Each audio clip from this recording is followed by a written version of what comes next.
Ito yung daily life ko dito dito. Tignan nyo yung ilog, guys. Walang ulan eh. Yan yun. Yan.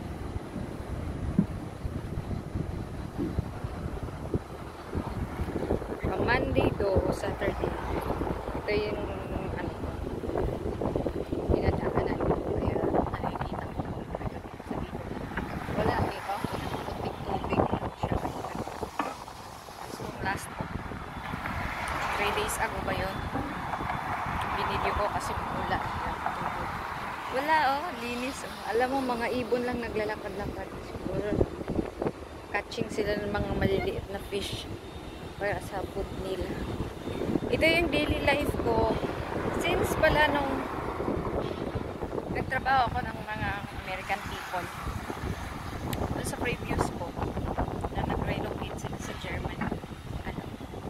2 years and 6 months ako. Ganito din yung daily life ko. Eh, kita nyo naman iba din yung surrounding doon nung nag-video. Tapos dito iba din. Ano na, nag-join ako dito sa pang third employer ko is ano na, since nung June.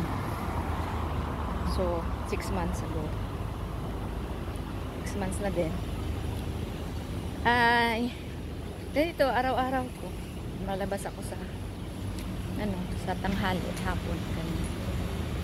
Tapos iba din naman dito kasi pagkatas ko din naman ng ano, malabas ako, may free ako ng 2 oras everyday kasi marketing nga ako. Eh ngayon very free kasi almost 2 weeks, 10 days wala yung amo kong lalaki. Magte-travel kasi yun. So yung amo lang na babae ang kasama ko sa bahay. Minsan ay hindi talaga minsan eh.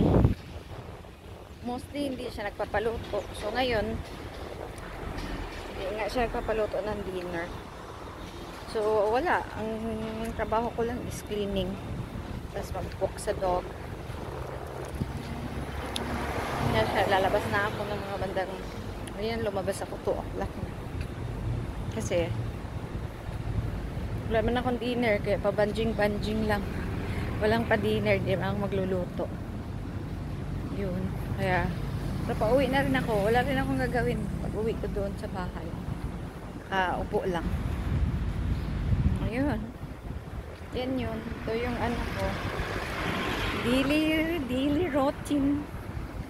Pero pag nandiyan yung lalaki, syempre ano ako, nagpo-cooking kasi ako. Ng dinner, ng lunch, kinabukas.